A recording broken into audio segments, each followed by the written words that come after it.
Allahu Akbar.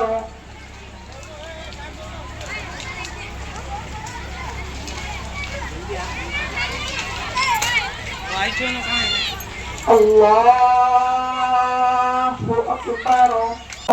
Akbar.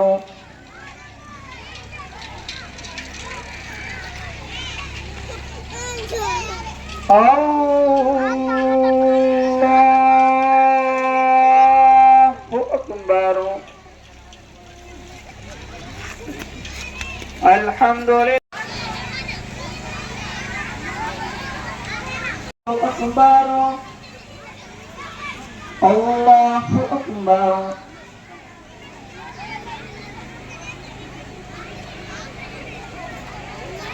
Allahu Akbar.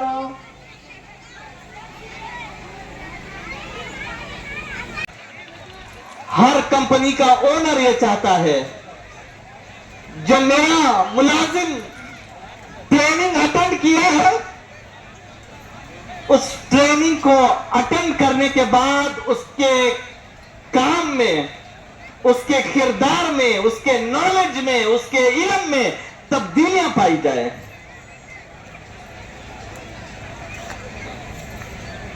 तब्दीलियां पाई जाए। Training में दाखिल होने से पहले बंदे को फला चीज मालूम थी। ट्रेनिंग से 1 महीने, 40 दिन, 2 महीने की ट्रेनिंग के बाद बंदा जैसा गया था वैसा नहीं है, उसके इल्म में इजाफा हो जाए, उसके हुनर में इजाफा हो जाए, उसकी काबिलियत में तरक्की आ जाए। ನಿನ್ನೆ ತಾನೇ ಮೊನ್ನೆ ತಾನೇ ಯುಗಾದಿ ಹಬ್ಬ ಮಾಡಿದೀವಿ. ಇವತ್ತು ಪವಿತ್ರ ರಂಜಾನ್ ಹಬ್ಬ ಮಾಡ್ತಾ ಇದೀವಿ. ಎಲ್ರಿಗೂ ಸಹ, ಹಿಂದೂ ಮುಸ್ಲಿಂ ಬಾಂಧವರೆಲ್ಲರಿಗೂ ಸಹ ನಾವು ಶುಭಾಶಯಗಳನ್ನು ಈ ಸಂದರ್ಭದಲ್ಲಿ ಕೊಡ್ತಾ ಇದ್ದೀವಿ. ಇವತ್ತಿನ ದಿವಸ ಎಲ್ಲಾ ಧರ್ಮಗಳ ಮೂಲ ಒಂದೇ. ಎಲ್ಲರೂ ಪ್ರೀತಿ ವಿಶ್ವಾಸದಿಂದ ಸಾಮಾನ್ಯವಾಗಿ ಜೀವನ ಮಾಡ್ತಕ್ಕಂಥ ವ್ಯವಸ್ಥೆ ಇರಬೇಕಾಗ್ತದೆ. ಅವತ್ತಿನ ಧರ್ಮಕರ್ತಗಳಲ್ಲಿ ಮಾಡಿದ್ದಾರೆ. ಅದನ್ನೇ ಇವತ್ತಿನ ದಿವಸ ನಾವೆಲ್ಲರೂ ಸಹ ಮನುಷ್ಯತ್ವ, ಮಾನವೀಯತೆಯನ್ನು ಇಟ್ಕೊಂಡು ನಾವು ಬಾಳ್ವೆ ಮಾಡ್ಕೊಂಡು ಹೋದ್ರೆ ಮುಂದಿನ ದಿನಮಾನಗಳಲ್ಲಿ ದೇಶದ ಭವಿಷ್ಯತ್ತು ಉಜ್ವಲವಾಗ್ತದೆ ಅಂತ ನಾವು ಭಾವಿಸ್ತಾ ಇದ್ದೇವೆ.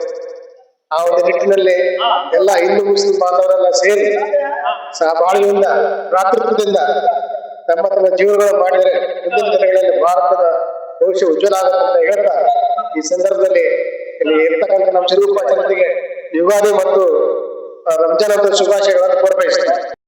آمين. اللهم صل على سيدنا وشفيعنا وحبيبنا ونبينا ومولانا محمد وبارك وسلم صلاة وسلام عليك يا رسول الله صلى الله تعالى عليه وسلم. अल्लाहुम्मा अंतस्सलाम।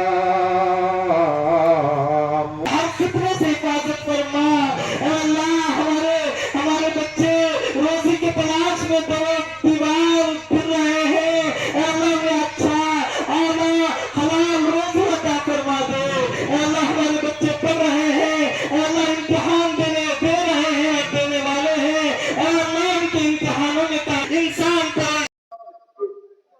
अस्सलाम वालेकुम ಎಲ್ಲರಿಗೆ ईद मुबारक। सबको भी ईद उल फितर के मुबारकबाद दिया जाता है।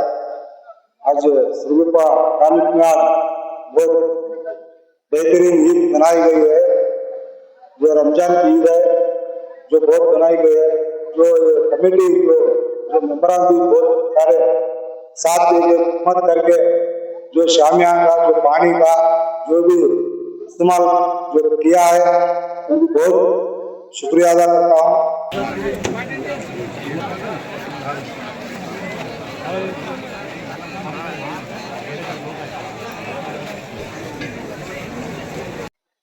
अस्सलाम वालेकुम।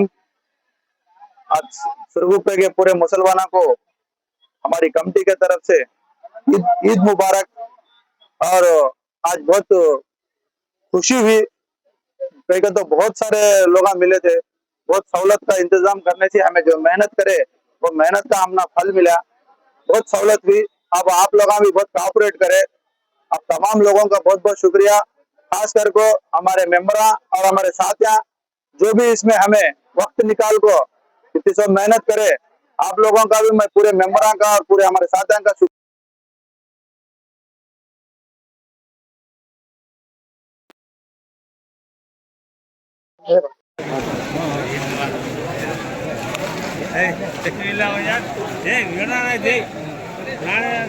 ईद उल फित्र ಈದ್ ಮುಬಾರಕ್ ಹಾಗೂ ಯುಗಾದಿ ಹಬ್ಬದ ಪ್ರೀತಿಯ ಶುಭಾಶಯಗಳು। ಈ ದಿನ ನಮ್ಮೆಲ್ಲರಿಗೂ ಅಲ್ಲಾಹನು ಸನ್ಮಾರ್ಗದ ಮತ್ತು ನಮ್ಮೆಲ್ಲರಿಗೂ ಒಳ್ಳೆಯದು ಮಾಡಲೆಂದು ಶುಭ ಹಾರೈಕೆ। ಜನತೆಗೆ ಹಾಗೂ ಭಾರತೀಯರಿಗೆ ಈದ್ ಪ್ರಸ್ಥಾನ ಕಮಿಟಿಯ ವತಿಯಿಂದ ಈ ಎಲ್ಲಾ ಸೌಲಭ್ಯಗಳನ್ನು ನಾವು ಹಮ್ಮಿಕೊಂಡಿದ್ದೀವಿ। ತಮ್ಮೆಲ್ಲರಿಗೂ ಹಾಗೂ ಮತ್ತೊಮ್ಮೆ ತಮ್ಮೆಲ್ಲರಿಗೂ ಧನ್ಯವಾದಗಳು। ಈದ್ ಮುಬಾರಕ್।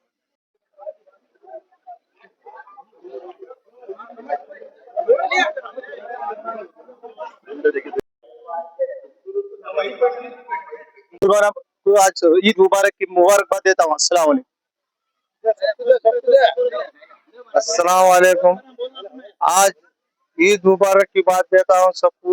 सब तेजी से में आए तो फुल हो गया ईद का जो डाले शामिया लका भी फुल हुआ। बहुत बहुत शुक्रिया है आज सब।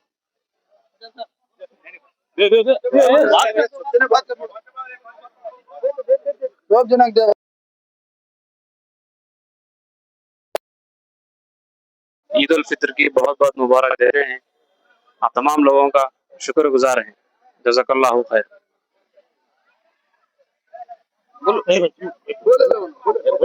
अस्सलाम वालेकुम। शहर सिरगुप्पा के लोगों को ईद मुबारक देता हूँ। सबको ईद मुबारक। रमजान की ईद मुबारक सब मुसलमान और मेरे कमेटी के। अस्सलाम वालेकुम रहमतुल्लाहि व बरकातहू। तमाम मुसलमानों को ईद उल फितर की मुबारकबाद देते हुए सिरगुप्पे में बहुत अमन के साथ ईद हुई है, इसलिए हमें बहुत खुशी है। ईद हुई तो खुशी में हमें बहुत अच्छे से अच्छा सिरगुप्पा को एक ಯುಗಾದಿ ರಂಜಾನ್ ಹಬ್ಬಗಳು ಏಕಕಾಲಕ್ಕೆ ಬಂದಿರುವಂತದ್ದು ಅತ್ಯಂತ ಹರ್ಷವನ್ನು ತಂದಿದೆ। ಯುಗಾದಿ ಅಂದ ತಕ್ಷಣ ನಮ್ಗೆಲ್ಲ ಗೊತ್ತಾಗುವಂತದ್ದು ಪ್ರಕೃತಿಯಲ್ಲಿ ಹಸಿರನ್ನ ನೋಡುವಂತದ್ದು। ಅಂದ್ರೆ ಹಸಿರು ಅಂತಂದ್ರೆ ಈ ಭೂಮಿಗೆ ಈ ಭೂಮಿಯ ಮೇಲೆ ವಾಸ ಮಾಡುವಂತ ಎಲ್ಲ ಮನುಕುಲಕ್ಕೆ ಹೊಸತನವನ್ನ ತಂದುಕೊಡುವಂತಹ ಒಂದು ವಾತಾವರಣ।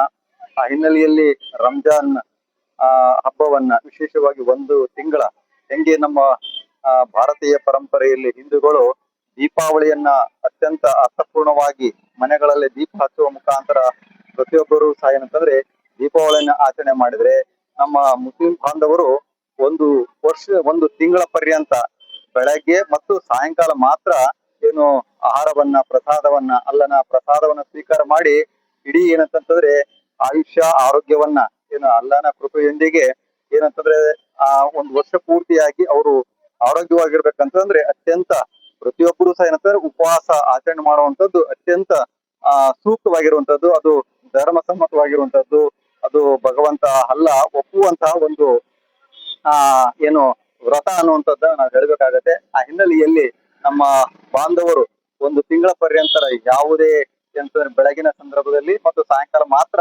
ಆಹಾರವನ್ನ ಸ್ವೀಕಾರ ಮಾಡಿ ಭಗವಂತನ ಸ್ಮರಣೆಯನ್ನ ಏನೇ ಕೆಲಸವನ್ನ ಕಾಯಕವನ್ನ ಮಾಡಿದ್ರೆ ಅದು ಈ ದೇಶಕ್ಕೆ ಈ ಜಗತ್ತಿಗೆ ಸದಾಕಾಲ ಅಲ್ಲಾಹ ಶಾಂತಿಯನ್ನ ಕೊಡ್ಲಿ, ನೆಮ್ಮದಿಯನ್ನ ಕೊಡ್ಲಿ, ಸುಖವನ್ನ ಕೊಡ್ಲಿ ಅಂತ ಹೇಳ್ಬಿಟ್ಟು ಪ್ರಾರ್ಥನೆಯನ್ನ ಮಾಡಿ ನಮ್ಮೆಲ್ಲರನ್ನ ಏನಂತಂದ್ರೆ ಸಂತೋಷದಿಂದ ಈ ಜಗತ್ತು ಆನಂದವಾಗಿ ಶಾಂತಿಯಿಂದ ಇರಬೇಕನ್ನುವಂತ ಹಿನ್ನೆಲೆಯಲ್ಲಿ ಈ ಹಬ್ಬವನ್ನ ಆಚರಣೆ ಮಾಡ್ಕೊಂಡು ಬರ್ತಾ ಇರುವಂತದ್ದು ನಮ್ಮ ಮುಸ್ಲಿಂ ಬಾಂಧವರು ಮಾಡ್ತಾ ಇರುವಂತ ಅತ್ಯಂತ ಹರ್ಷದಾಯಕವಾಗಿರುವಂತದ್ದು.